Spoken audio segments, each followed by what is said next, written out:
Sitting here with Brett Cloutier once again. We're doing our series of winter sport previews with him. Avid Augsburg follower and a huge hockey aficionado. We're here with him today.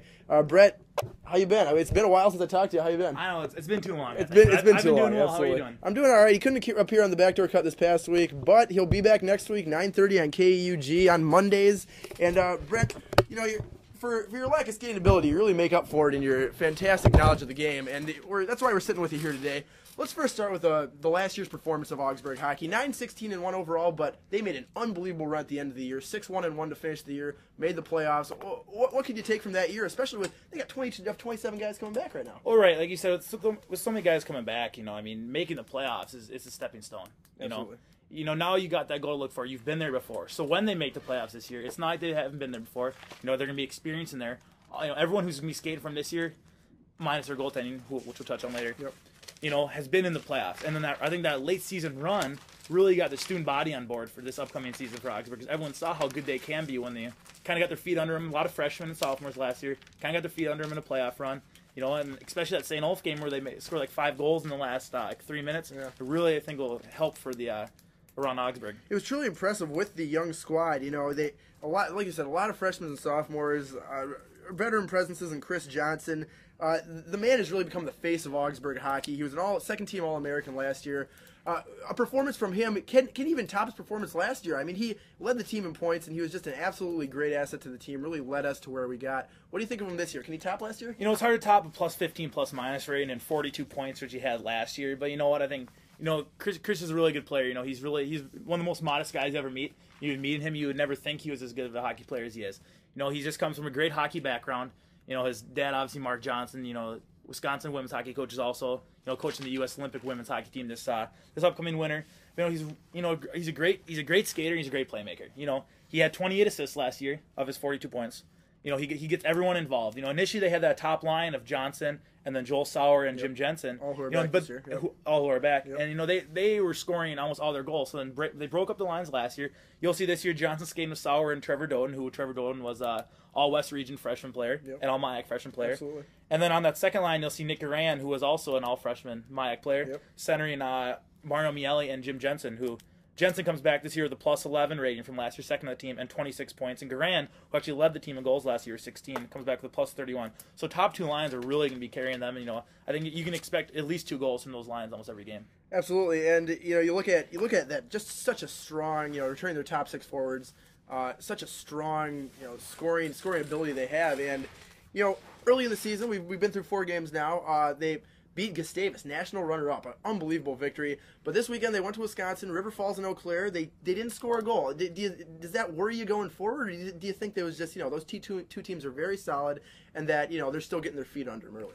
What worries me is that Gustavus beat River Falls Friday. You know, a team that Augsburg handled last Sunday. Right. You know, that kind of hurts. That you don't want to. It may seem like a step back. But, you know, from what's really bothered me so far is the 3 for 22 in the power play. Right. You know, average, but if you really want to compete at that top level in the MIAC, you got to be at least 20%. Yeah. You know, I like to see them being 5 for 22 right now. Those couple extra goals could have been different against River Falls. You know, didn't score a goal this weekend. You know, 2 tough, you know, UW schools. Yeah. You know, you can't go into their building and expect you're going to score a lot of goals. No. But you got to capitalize and you got the man advantage. Absolutely. And, you know, we talk about not being able to score goals. They're really looking to replace, as far as on the other side, they're looking to replace Andrew Kent, who was a 3-year starter and didn't let up a lot of goals. And, you know, during his time here, he was a very, very good goalie. And now they got 3 guys looking to replace him. Do you think they go with one guy, or is it going to be by committee? You know what? Zitter was fantastic. Flat was fantastic Saturday. But I think last year, what kind of hurt them is that Kent had played well in his, you know, sophomore, junior year. Last year, he kind of faltered. He had that 3.96 goals against, you know, the 8.82 save percentage, which is not very good for a goalie. I mean, you know, if you're a high-scoring team like Augsburg was last year, that can work, which, you know, got into the playoffs. Yeah. But I think he's got to keep, you know, this year's goalie's got to keep that around 3 and save percentage around 91%.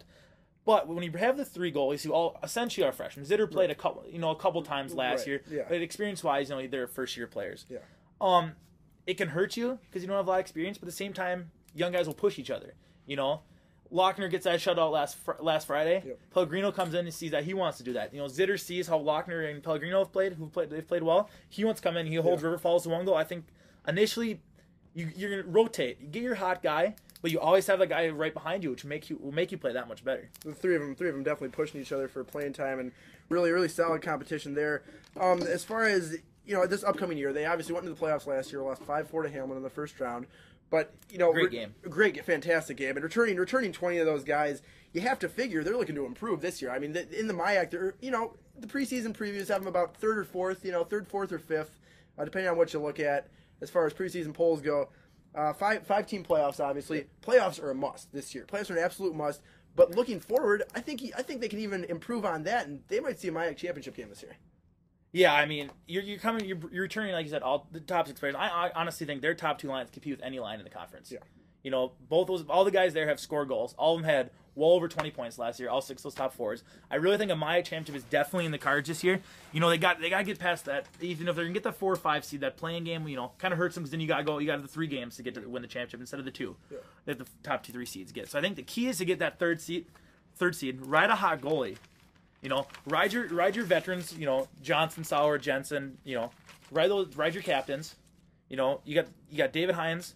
Back as your best defenseman last year, +6 with 11 points, kind of the key to their first power play. Yeah. You got all these guys coming back, and I think their goal has to be to get that 3rd spot. Absolutely. I know if you're talking to Coach Chris Brown, he would definitely say, we can win the MIAC, which I definitely think they can, showing that by beating Gus Davis, who was the national runner-up. Chris Brown said, I'm really looking to play our best hockey late. It was kind of puzzling to me as far as, when you're playing your best hockey, you're playing your best hockey. So I wouldn't necessarily aim for a spot, but at the same time, the man's a great hockey mind, and he really has shown, especially with last year, bringing guys in, keeping them, getting them acclimated so early to this culture.